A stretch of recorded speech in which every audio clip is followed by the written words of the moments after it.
दोस्तों नमस्कार। आशा है कि आप अच्छे होंगे। आज हम जो चर्चा का विषय है वो विषय है कि जो मौलानाओं द्वारा, जो मौलाना होते हैं जो इस्लाम के पैरोकार होते हैं, इस्लाम के पैबंद होते हैं और जो इस्लाम के नाम पर रोजी रोटी खाते आ रहे हैं, आज से नहीं 14 साल से खाते आ रहे हैं, क्योंकि उनके पैगंबर ने भी एक झूठे अल्लाह को क्रिएट किया, जिस अल्लाह का कोई अस्तित्व नहीं है उसको क्रिएट किया और उस अल्लाह के नाम पर लूट मचाई पूरी दुनिया में। 20वां हिस्सा रसूल ने रखा, मोहम्मद ने रखा, और उस मोहम्मद रसूल था उनका, और उसको माले गनीमत का नाम दिया। यानी कि लूट भी इस्लाम में सर्टिफाइड। और एक पागल है जैद हामिद, क्या नाम है इसका, कश्मीरी कन्वर्टेड, तलवार के डर से सलवार पहना हुआ, जो पाकिस्तान में रहता है, वो गजवाए हिंद की बात करता है कि कुरान में वर्णित है गजवाए हिंद के खुरासान जो ईरान का हिस्सा है वहाँ से सेनाएं उठेंगी, या अफ़गानिस्तान के आसपास का हिस्सा है, और फिर राजा को चैन में बांधा जाएगा। उस समय जब ये हदीस आई थी, हालांकि इसको ज़ईफ़ हदीस मानते हैं, कमज़ोर मानते हैं, या कुछ लोग इसको हसन भी मानते हैं कि जिन लोगों को इस्लामिक गुंडागर्दी का शौक़ है, जैद हामिद जैसे लोग, और भारत में भी ऐसे बहुत सारे मुसलमान हैं जो इसका सपना खोजे हुए हैं, क्योंकि इस्लाम की दुनिया का जो घेरा है वो मूर्खता के और सूखे नशे के अंदर घूमता रहता है। यानी कि पतने कितने टन गांजा पीकर ये कुरान लिखी गई। यद्यपि इस्लाम में शराब हराम है, लेकिन इसका मतलब ये नहीं है कि शराब नहीं पीने वाला आदमी मूर्ख नहीं हो सकता। इसका प्रत्यक्ष प्रमाण है कि शराब ना पीने वाले आदमी जो इस्लाम पर चलते हैं जहनी तौर पर बिल्कुल मूर्ख हैं, अज्ञानी हैं, बेवकूफ़ हैं। और जो गजवाए हिंद का जो तसव्वुर है, जो इसकी कॉन्सेप्ट है, जो इसका तसव्वुर को बोलते हैं, जो इसकी कल्पना है, वो एक कल्पना मात्र है, क्योंकि ये अल्लाह भी काल्पनिक है। अब अल्लाह कैसे काल्पनिक है, कुछ फैक्ट हम आपके सामने रखेंगे। तो जब इस्लाम का पूरा ढांचा ही झूठ पर आधारित है, काल्पनिक है, तो ये गजवाए हिंद, फलाना हिंद, ढिमकाना हिंद, लूट का माल, माले गनीमत, ये सब बातों का कोई महत्व नहीं रह जाता। एक डॉक्टर अली शेर हैं, बन्नू में एक कॉलेज है, गवर्नमेंट कॉलेज है, जो भी है, डिग्री कॉलेज है, बायोलॉजी के प्रोफेसर है, पीएचडी है, शायद जूलॉजी में पीएचडी होगी। तो वो एवोल्यूशन थ्योरी पढ़ा रहे थे, तो वहाँ के मौलानाओं ने अली शेर से ये लिखवाया एफिडेविट में, बन्नू केपीके में आता है, यानी खैबर पख्तूनवा, जहाँ की पठानों का इलाका है, वहाँ आता है। तो वहाँ उससे बेचारे से लिखवा लिया कि एवोल्यूशन थ्योरी नहीं पढ़ाओगे। वो एक सेमिनार कर रहे थे वुमेन राइट्स इन इस्लाम, जो कि इस्लाम में है ही नहीं। तो इन मौलानाओं की तो बुद्धि क्रैक ही होती है, तो पागल ही होते हैं, सारे मौलाना पागल हैं, चाहे अरशद मदनी हो, चाहे महमूद मदनी हो, या कोई भी रिलीजियस फिगर। वैसे तो इस्लाम रिलीजियस नहीं है, इस्लाम तो most irrelevant, erratic, most hatred, most debunked ideology है, यानी कि जिसको 2 मिनट में जिसकी बुनियादें हिल जाती हैं वो इस्लाम है, इसलिए इनका इस्लाम खतरे में आ जाता है। तो डॉक्टर अली शेर से लिखवाया डिस्ट्रिक्ट कमिश्नर के ऑफिस के सामने, जो डिस्ट्रिक्ट कमिश्नर यानी वहाँ कलेक्टर को, डिस्ट्रिक्ट कमिश्नर, यहाँ भी कमिश्नरेट यहाँ भी होती हैं, इंडिया में भी IAS होते हैं, वहाँ जो पाकिस्तानी सर्विस होगी, और वो बेचारा कुछ नहीं कर पा रहा, क्योंकि पाकिस्तान में इतने मूर्ख मौलाना हैं, इतने जाहिल मौलाना हैं, जिन्होंने मुमताज़ काजरी, जिसने कि सलमान तासीर को मारा था, उन्होंने कहा था कि ब्लेसफेमी अल्लाह के नाम पर कर रहे हो, ये गलत है।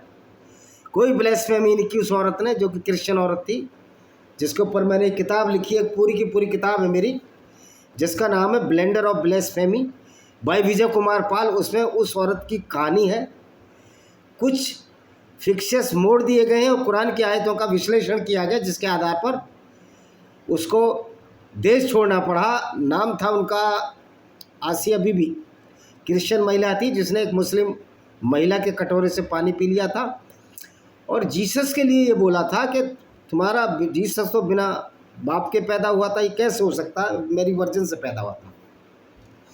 तो मैं पूछना चाहता हूँ, अगर जीसस मेरी वर्जिन से पैदा हुए थे तो जीसस ने तो कोई लौंडिया ही नहीं। हालांकि मैं देखिए क्रिश्चियन नहीं हूँ और क्रिश्चियनिटी का जो जेनेसिस चैप्टर है वो भी फ्रॉड है, वो भी झूठ है, उसको भी मैं डिबंक कर चुका हूँ।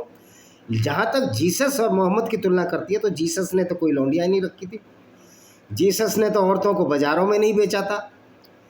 जीसस ने तो, मैं जीसस एज ए ह्यूमन मैं जीसस की प्रेज कर रहा हूँ, किस तरह का व्यक्ति था। आइडियोलॉजी से मुझे कोई इत्तेफाक नहीं है, क्योंकि ईसाईयत भी बिल्कुल झूठी है जिस तरह की इस्लाम झूठा है। तो मैं ये कहना चाहता हूँ, तो मैंने आसिया बीबी के ऊपर एक किताब लिखी है, मैं उस किताब को आपको दिखा देता हूँ, देख लीजिए।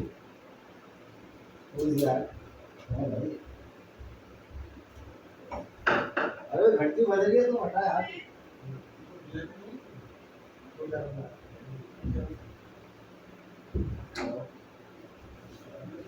वो वैसे भी किसी काटता है यार, मुझे आना पड़ा, तुम क्या करो।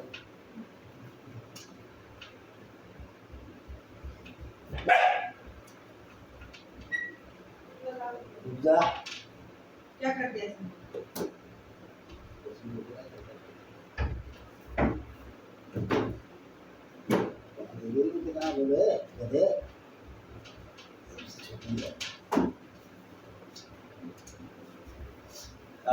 बैठो है, बैठो। नन्नू बाहर जाना है, लोगों नन्नू को रखो साथ में, लो चलो चलो ठीक है। मैं नन्नू ये वाले दरवाजा खोल देता हूँ और निकलना तो इधर से निकलना, ठीक है। तो सॉरी थोड़ी देर हो गई, लेकिन ये किताब मुझे बतानी थी आपको। ये मेरी बुक है blender of ब्लेस्फेमी in Blender, Vijay Kumar Pal. इसमें 19 घटनाओं का विवरण है। ये अमेज़ॉन, फ्लिपकार्ट हर जगह उपलब्ध है, ऑनलाइन उपलब्ध है और इसको डाउनलोड भी कर सकते हो अगर आप चाहते हो कम पैसे में पढ़ना चाहें। तो ब्लेंडर ऑफ ब्लेस्फेमी मैंने इसी पर लिखी है। तो उसने बेचारी ने भी बोल दिया, देखिए जीसस के ऊपर आ रही थी चर्चा, और Jesus, I am not certified that Jesus was a son of God या सन ऑफ यहोवा, ये अभी कोई प्रूफ नहीं है, सब झूठ है, बकवास है। मैंने जेनेसिस चैप्टर बाइबल का डिबंक कर रखा है कि ये बाइबल का जो पहला चैप्टर है जेनेसिस ओल्ड टेस्टामेंट का, वो गलत है और उसी आधार पर ये जूडिज्म भी गलत साबित होता है। जैसे हमारे बहुत से पुराण हैं कि हनुमान जी ने सूरज खा लिया, ये सब बकवास है, इस तरह की बात नहीं हो सकती। तो हमारे जो ऑथेंटिक ग्रंथ हैं वो है जो अच्छी टीचिंग देने वाले, वेद हैं या बहुत सारी किताबें हैं हमारी, कि बहुत सारे मंत्र हैं जो देखते हो, सर्वे भवन्तु सुखिनः, सर्वे भवन्तु निरामया, इस तरह के बहुत सारे हैं। और वसुदेव कुटुम्बकम है, यत्र पूजते नारी तत्र वसते देवता या रमते देवता, जो भी कुछ है उसका अलग से मैंने एक वीडियो डाल रखा है। तो उस बेचारी को देश छोड़कर जाना पड़ा। तो सलमान तासीर जो कि पंजाब के गवर्नर थे उस समय, उन्होंने कह दिया ये कोई ब्लेस्फेमी नहीं है, आप झूठा आरोप लगा रही हैं। अगर आपने उनके जीसस को बोला तो जीसस ने क्या किया था? जीसस ने कोई लौंडियाँ बेची थी। अब मैं ये कहने लगूँ कि मोहम्मद ने, जो इनका प्रॉफिट था, बनु कुरैज़ा की औरतों को नजद के बाज़ारों में बेचा था, उनके बदले घोड़े हथियार खरीदे थे। ये तो तुम्हारी किताबों में लिखा है। तो अगर ब्लेस्फेमी हो रही है तो तुम्हारी किताबें कर रही हैं, तो फाड़ डालो उन हदीसों को, फाड़ डालो उस कुरान को, फेंक दो रद्दी की टोकरी में, जो ये कहती है गैर मुस्लिमों को कत्ल करना है। चैप्टर 9:5 की आयत तो ये कहती है। अल-तौबा आयत हम कल से शुरू करेंगे, अभी थोड़ा मेरे को वायरल था, अब थोड़ा रिक्यूब हो गया हूँ, ठीक हो गया हूँ। तो आज हम मौलानाओं की मूर्खता पर चर्चा करेंगे, किस तरह इस्लामिक जगत को, ख़ास तौर पर मुसलमानों को बेवकूफ़ बनाया जा रहा है और मौलानाओं द्वारा उनकी ज़िंदगी ख़राब की जा रही है। क्योंकि मौलाना जो ये बोलते हैं, अरशद मदनी बहुत मीठा बोलता है, महमूद मदनी बहुत बड़ा मीठा बोलता है, ये दोनों जो मोनेस्टर हैं ये देवबंद में हैं, मौलाना हैं। एक इनका जो भतीजा या भांजा एक इस्लामिक मोनेस्टर, वो शिकागो में रहता है, डॉक्टर यासिर अलवाजीदी। मैं इनको इसलिए मॉनेस्टर कह रहा हूँ, इसलिए डेमन शैतान कह रहा हूँ कि ये ऐसी आइडियोलॉजी को फॉलो करते हैं जो निश्चित तौर पर शैतानी से भरी हुई है। तो इस तरह से ब्लेसफेमी के नाम पर जीसस के लिए बोल दिया कुछ नहीं, लेकिन जब उसने बोला कि मोहम्मद भी तो अपने पिता की मौत के 8 महीने बाद बोलता, कोई 2 साल बाद कहता है, और उसको दाई हलीमा को सौंप दिया था इसकी माँ मोहम्मद की अमीना ने, और फातिमा का भी कत्ल हुआ। बाग फदक जो मोहम्मद ने लूटा था यहूदियों से, जो इसने अपनी बेटी फातिमा को दिया, वो जब मोहम्मद की मौत होगी तो उसने दिया नहीं। कह रहा क्यों, ये तो माल गनीमत है, ये तो अल्लाह का माल है। तो जो अल्लाह का फ्रॉड जो फैलाया गया है, अल्लाह एक फ्रॉड है, क्योंकि दुनिया को बनाने वाले की 2-3 आयतें मैं बताऊंगा, वैसे भी बहुत रिपीट करता रहता हूं मैं। दुनिया को बनाने वाले को ये पता होना चाहिए मैंने दुनिया किस तरह की बनाई है, या दुनिया का स्वरूप कैसा है, और जिस धरती की चर्चा हो रही है उस धरती का स्वरूप कैसा है। तो दुनिया का बनाने वाला अल्लाह तो कहता है कि धरती मैंने चादर की तरह फैलाई है और उसके ऊपर खंभे लगा दिए हैं। वो दिखते किसी को नहीं, क्योंकि मोहम्मद को भी नहीं दिखते। तो ये क्या इस्लाम का फ्रॉड नहीं है कि अल्लाह हो ही नहीं सकता? फिर दुनिया में कोई अल्लाह नाम का कोई वजूद है? निश्चित तौर पर ये मोहम्मद ने बनाया था, अपने क्रिएशन, अपने फ़ायदे के लिए बनाया था। दूसरा चीज़ है कि अल्लाह कहता है कुरान का कि धरती स्थिर है और सूर्य उसके चारों तरफ चक्कर लगाता है। अब ये बताइए, अगर धरती स्थिर है और सूर्य उसके चारों तरफ चक्कर लगाता है और धरती चादर की तरह है, तो ये दिन रात कैसे होते हैं? भाई आपने धरती को चादर की तरह फैलाया, सूरज सामने आया तो पूरी पृथ्वी पर दिन होना चाहिए था ना। धरती को आपने चादर माना तो एक समान आनी चाहिए ना, धरती स्थिर है तो। लेकिन कहीं एक ही धरती में कहीं दिन है कहीं रात है, तो इससे साबित होता है कि अल्लाह फर्जी है। जो कुरान का अल्लाह है नकली अल्लाह है, एक मोहम्मद की झूठी एक कहानी गढ़ी हुई है, फेरी टेल स्टोरी है। और दूसरा कहता है धरती स्थिर है, उसके सूरज चारों तरफ चक्कर लगाता है। अब चादर के चारों तरफ ये सूरज आया, पूरी चादर, क्योंकि सूरज का आकार पृथ्वी से करीब 3 लाख गुना बड़ा है, अगर मैं कहीं गलत नहीं हूँ तो। आकार का मतलब उसका पूरा एरिया, मैं ये नहीं कह रहा कि सरकमफ्रेंस या उसका रेडियस 3 लाख गुना बड़ा होगा, टोटल एरिया की बात कर रहा हूँ मैं। मास जो एरिया है उसकी बात कर रहा हूँ, जिसको कि हम 2πr, तो वो परिधि हो गई, एरिया की बात कर रहा हूँ मैं। πr² शायद एरिया का फॉर्मूला है। तो फिर आप ये बताइए कि सूरज इतना बड़ा है और सब सूरज निकला और धरती स्थिर रही, तो पूरे दिन पूरा पृथ्वी तो छोटी सी नज़र आएगी, 3 लाख गुना बड़ा है। तो पूरी जो चादर है पृथ्वी, उस पर तो रोशनी होनी चाहिए थी। और फिर चादर के नीचे क्या है वो कुछ अता पता नहीं है, चादर किस पे बिछी है उसका भी अता पता नहीं है। तो पृथ्वी उसको पता ही नहीं था मोहम्मद को। तो मोहम्मद ने जब अल्लाह को बनाया तो अल्लाह को भी क्या पता, अल्लाह तो बेचारा मोहम्मद के हाथ की गुड़िया थी, मोम की गुड़िया थी। अब ये बात जब अल्लाह है ही नहीं, तो फिर ये अल्लाह का आदेश कैसे होगा कि गजवाए हिंद होगा, सेनाएं खुरासान से उठेंगी, एक सीरिया की तरफ से आएंगी। अब सीरिया का तो सत्यानाश हो चुका है, खुरासान का भी सत्यानाश हो जाएगा। और हमारे मुस्लिम भाई जो इस्लाम की असलियत को समझ गए, जो पाकिस्तान, भारत, बांग्लादेश या दुनिया के किसी भी कोने में रहते हैं, मैं इसको इंग्लिश में रिपीट कर दूं, my Muslim Brethren which are well known now the reality of the Islam, that Islam is a fabricated and the fables or the twisted stories which were told by the ancient Greeks, Romans, or before the Romans. These stories are being circulated in many books of the Judaism, especially in Torah and the Old Testament, the Bible and the Quran. Means this is all fables which are described in Quran, Old Testament of Bible and the Torah. तो ये सारी कहानियाँ हैं, इसमें कहीं हिंदू समाज का जिक्र नहीं है। कहीं भारत का जिक्र नहीं है। अल्लाह ने पीपल ऑफ बुक्स में दो आदमियों का जिक्र किया, 3 का। एक तो साबरी जो कहाँ का वहाँ कबीला था, एक नसारा जिनको खासतौर पर ईसाई मान लिया जाता है, हालांकि थोड़ा डिफरेंस है इसमें, और एक यहूदी, क्योंकि मोहम्मद के चारों तरफ वही लोग रहते थे। तो अब ये समझ गए कि मोहम्मद का जो ज्ञान था बड़ा क्षुद्र ज्ञान था, बड़ा छोटा ज्ञान था। वो एक अनपढ़ आदमी था, गंवार और जाहिल आदमी था, और उसी जाहिलियत को फैलाने का जिम्मा आज ये मौलाना ले रहे हैं।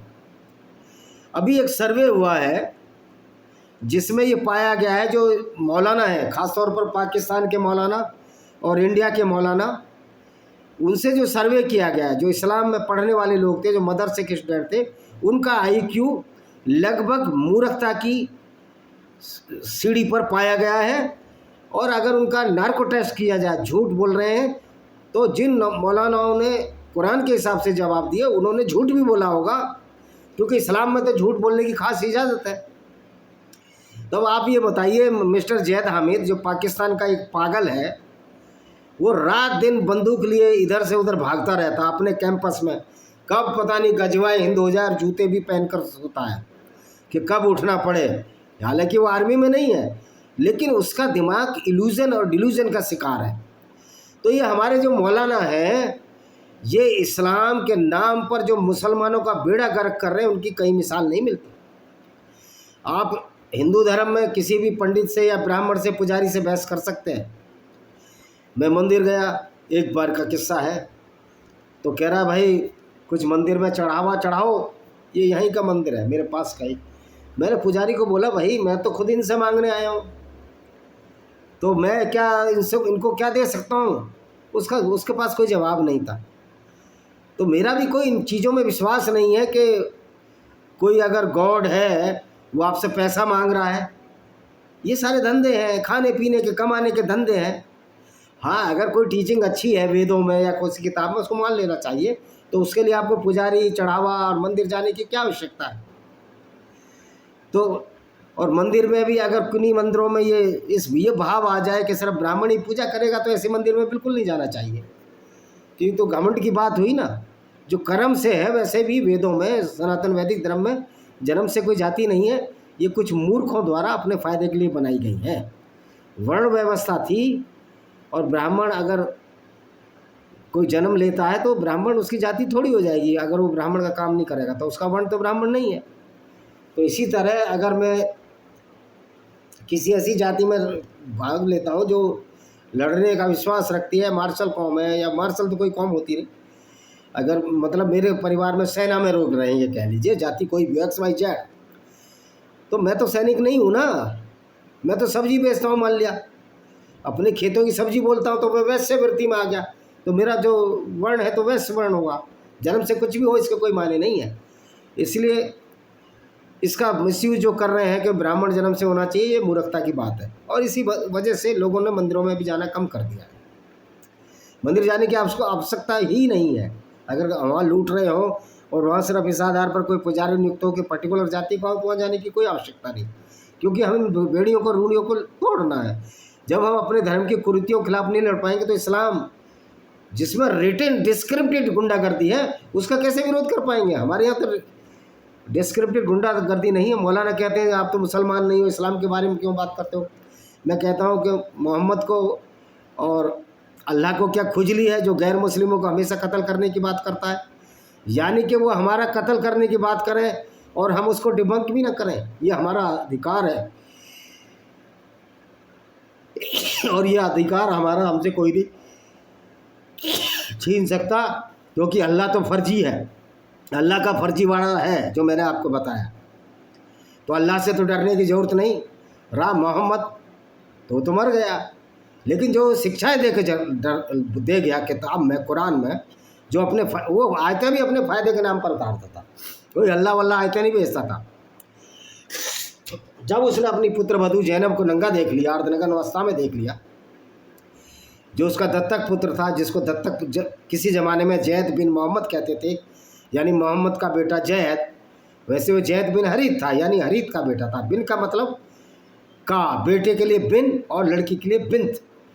जैसे अस्मा बिनते मरवान, यानी कि मरवान की बेटी अस्मा, और अगर अस्मा का कोई भाई होता महमूद बिन अरमान, वहाँ बिन आ जाता। तो ये जो उसको जैद बिन हरित की जगह जैद बिन मोहम्मद बोलते थे, लेकिन जब मोहम्मद का काम वासना जागी, इसने जैनब को नंगा देखा तो इसने एक आयत उतार दी अपनी फ़ायदे के लिए, नहीं है मोहम्मद किसी का बाप, मोहम्मद किसी का बाप नहीं है अगर वो उसका खून का रिश्ता ना हो, यानी कि उसकी पत्नी से पैदा ना हुआ हो। लेकिन इस्लाम की एक दादागिरी देखिए, एक मूर्खता देखिए। लेकिन मोहम्मद की पत्नियां सबकी माएँ हैं, वो कैसे माएँ हो गई भाई? वो क्या उससे पैदा हुए थे क्या? तो इस तरह ये अल्लाह के नाम पर जो लूट मचाई है इस कबीले ने, ये कबीला ही है बारबी कबीला, जो 610 से मोहम्मद जब 40 साल का हुआ, जो इस तरह की इन्होंने जहनियत, जाहलियत और गंवारपन, मूर्खता, अज्ञानता के फैलाकर अपना उल्लू सीधा किया मोहम्मद ने। इससे बड़ा कोई खुदगर्ज व्यक्ति नहीं हो सकता। इसने इसने डिक्लेयर किया, सेल्फ क्लेम्ड किया, क्लेम किया कि मैं प्रॉफिट हूँ, और ये कहाँ लिखा है? उसके कुरान में लिखा है, और कुरान मोहम्मद ने ही बनाई थी। मैंने जैसे बोला कि एक आयत बुला ली कि मोहम्मद किसी का बाप नहीं है, और जब वो बाप नहीं है तो जैनब जो है दत्तक पुत्र उसके दत्तक पुत्र की पत्नी नहीं है, बहू नहीं है, और उससे शादी कर ली। दूसरों को ये उपदेश देता था कि कुंडा खड़खड़ा के जाओ, इनकी हदीसों में है जो मोहम्मद के क्रियाकलाप का वर्णन करती है। लेकिन वो वहाँ बिन कुंडा खड़खड़ा ही चला गया। इसी तरह इसको जब बनु कुरैज़ा कबीले को लूटना था, जो यहूदी कबीला था, उनका कसूर इतना था कि मोहम्मद की लूट में उनका साथ नहीं देते थे। उन्होंने कहते थे कि मोहम्मद साहब जो काम कर रहे हो गलत है, लेकिन जो अपराधी होता है उसको सारे काम अच्छे ही लगते हैं, उसमें उसका स्वार्थ छिपा होता है। और उसने एक दूसरा मूर्ख बनाने का जो धंधा था मोहम्मद का, उसने अल्लाह के नाम से किया था। तो वो एक आयत वहाँ भी आ गई, जिब्रील फरिश्ता, जिसको फरिश्ता कहते हैं, उससे बड़ा तो कोई शैतान ही नहीं होता, शैतान है ही नहीं, सर्टिफाइड शैतान है जिब्रील। तो ऐसी ऐसी आयतें लाया जो लोगों को बर्बाद कर रही थी गैर मुस्लिमों को। तो जिब्रील फरिश्ता आया, बोला मोहम्मद तुमने क्या अपने हथियार क्या वो कहीं जीत का आया था लड़ाई के डाल दिए हैं, या इनकी हदीस में? उनने कहा नहीं, करे जाओ बनु कुरैज़ा कबीलों को लूटो। तो इसलिए मोहम्मद ने सुबह उनको अटैक किया, किला घेर लिया, उन्होंने सरेंडर कर दिया। उन बेचारे 700 से 900 लोगों को मोहम्मद ने नंगा करके कत्ल किया। नंगा करके इसलिए कत्ल किया जिसके प्यूबर्टी हेयर थे, यानी कि गुप्तांग पर बालते, उसको जवान मान लिया। चाहे 12 साल की उम्र के बच्चे के आ जाए, कई बार 13 साल के बच्चे की मूंछ आ जाती है, 14 साल के बच्चे की मूंछ आ जाती है। तो मुझे तो लगता है कि मेरी तो 16 ईयर्स में ही मूंछ आ गई थी, दाढ़ी थोड़ी लेट आई, 20 में आई। तो फिर क्या 16 साल की उम्र में इतना सोचना समझने लगा था। लेकिन मोहम्मद ने तो कत्ल का, कहीं की तो 14 साल में आ जाती है, उनको कत्ल करा दिया और उनकी औरतों के साथ बलात्कार करवाए और किए। सफिया बिन्त हुइया एक औरत थी, उसके पति को मारा इन्होंने, मोहम्मद ने, एक दूसरी लड़ाई में उसके पिता को मारा हुइया को, और ये उसी रात उसके साथ ये सोया।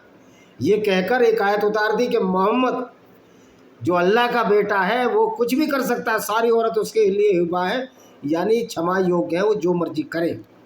तो ये था मोहम्मद का कैरेक्टर, और इस कैरेक्टर की वजह से मोहम्मद को आज बहुत कुछ सुनना और झेलना पड़ता है। तो जैद हमें साहिब और ये जो मौलाना, इन पर कोई जवाब नहीं है। मैं कहता हूँ महमूद मदनी, अरशद मदनी, सामने तो आओ, अपनी शक्ल तो दिखाओ कि तुम कितने बेशरम हो, कितनी मोटी खाल वाले हो, जो ऐसे पैगंबर को जो लूट का बायस है, लूट का प्रतीक है, औरतों के साथ बदतमीजी करने का प्रतीक है, औरतों को बेचने का प्रतीक है, डील एजेंट है, डीलर है जो औरतों को बेचने का, जिसको कि मैन ट्रैफिकिंग कहते हैं। और आज कल इसमें जमात नहीं है इंडिया में।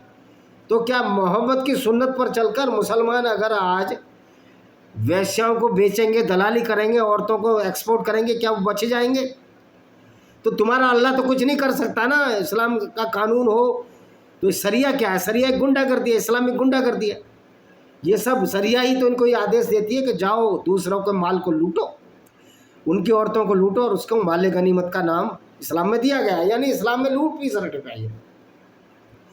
तो ये जो मौलाना है, ये झूठे अल्लाह के नाम पर जो हमारे मुसलमान भाइयों का ब्रेन वॉश कर दिया है, ये कहकर कि ये हमारा ईमान है, भाई तुम्हारा ईमान तो ये काफिरों को कत्ल करना। अगर काफिर भी कहते हैं कि हमारा भी ईमान है कि एक काफिर 1000 मुस्लिम को कत्ल करे, अगर एक काफिर मुसलमान के हाथ मारा जाए, और निश्चित तौर पर अगर ये ईमान होता सनातन वैदिक धर्म में, यहूदियों में, ईसाइयों में, तो क्या इस्लाम पनप पाता? चलो इनकी किताब में ईमान लिखा है, लेकिन हम तो इसको मॉडल ले सकते हैं, आदर्श के रूप में ले सकते हैं ना। सनातन वैदिक धर्म में, गीता में कृष्ण उपदेश है, दुष्ट के साथ दुष्टता का व्यवहार करो। तो अगर ये एक हिंदू को मार रहा है, मान लिया इस्लाम ये अलाउ दे रहा है कि हिंदू काफिर है, तो क्यों ना हम इस्लाम गीता पर चलकर 1000 ऐसे इस्लामिक टेररिस्टों को ख़त्म करें जो इस विचारधारा को मानते हैं कि गैर मुस्लिमों को कत्ल करना है, इस्लाम फैलाना है, उनकी औरतों को लूटना है। तो क्या हम हाथ पर हाथ धरे रहें? रही इन मूर्ख राजनेताओं की बात, एक मूर्ख राजनेता तो मरने के कगार पर है, जो जानवरों का चारा भी खा गया। इनकी बेशर्मी का आलम देखिए। तेजस्वी यादव कह रहा है कि वो जगन्नाथ मिश्रा ब्राह्मण था, उसके कुछ नहीं है। ब्राह्मण जन्म से क्या है? चोर है वो भी चारा चोर, तुम भी चारा चोर।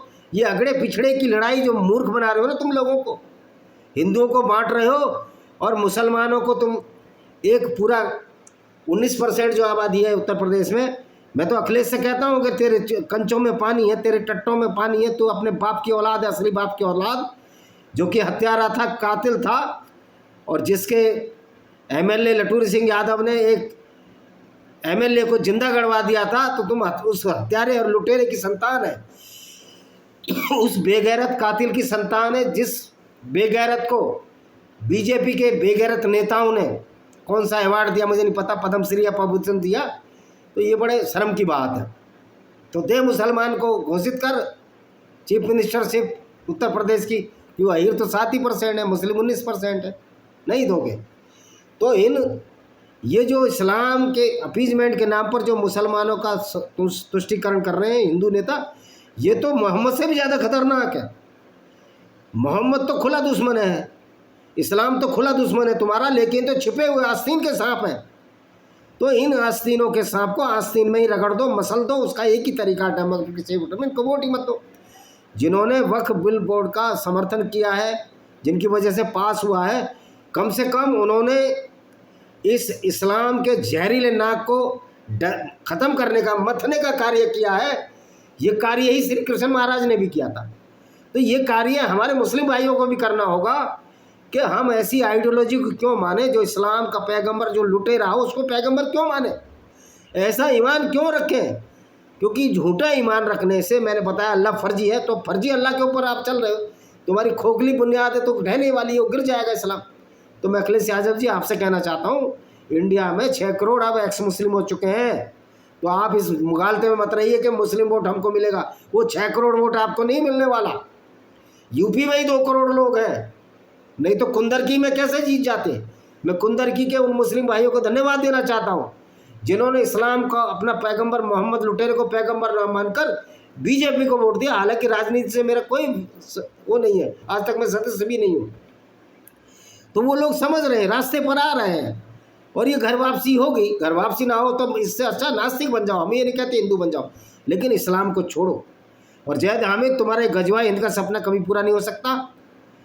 तुम्हारे पीछे भी कोई आइडेंटिफाइड बेचारा जो इस्लाम को छोड़ चुका होगा, जो अच्छा आदमी होगा, दुनिया में मानवता और शांति के लिए लड़ रहा होगा। तुमको भी कहाँ लाहौर रहते हो या इस्लामाबाद रहते हो, वहीं तुम्हारी गली के नुक्कड़ पर F21B में डी चौक के पास से आएंगे लोग और तुमको ख़त्म कर जाएंगे। तुम्हारा मौजंग में मकान हो, लाहौर में या कहीं भी मकान हो, या जहाँ भी रहते हो, तुम सरगोदा रहते हो, जहाँ भी होगे, तुम्हारा भी अंत नज़दीक है। वैसे भी इस्लाम की विचारधारा तो अब ख़त्म होने पर ही है। तो आप ये देखिए मौलाना किस तरह से लोगों का ब्रेन वॉश कर रहे हैं, और हमारे मुस्लिम भाइयों की 34 साल से ज़िंदगियाँ बर्बाद हो रही हैं। क्योंकि मकबूल अहमद जैसा व्यक्ति जो हमारे यहाँ एग्जीक्यूटिव इंजीनियर था, मेरे विभाग में जो बाद में बना, वो कहता आप इस्लाम को नहीं समझते। ओ भाई मकबूल, इस्लाम को हम समझते हैं कि तुम्हारा पैगंबर लुटेरा था, तुम्हारा जो इस्लाम है नफरत फैलाने वाला, लेकिन तुम नहीं समझे, तुम हिंदुओं के साथ खाते पीते रहे। हमें तो शक होता है कि तुम ऐसे खतरनाक आदमी से मेरी दोस्ती नहीं, जो देखने में सीधा है, लेकिन अगर कुरान को मान रहा है तो सीधा हो ही नहीं सकता। तो भैया सोच समझ के दोस्ती करो, क्योंकि इस्लाम को मानने वाला बाद में एक सरपेंट ही निकलता है।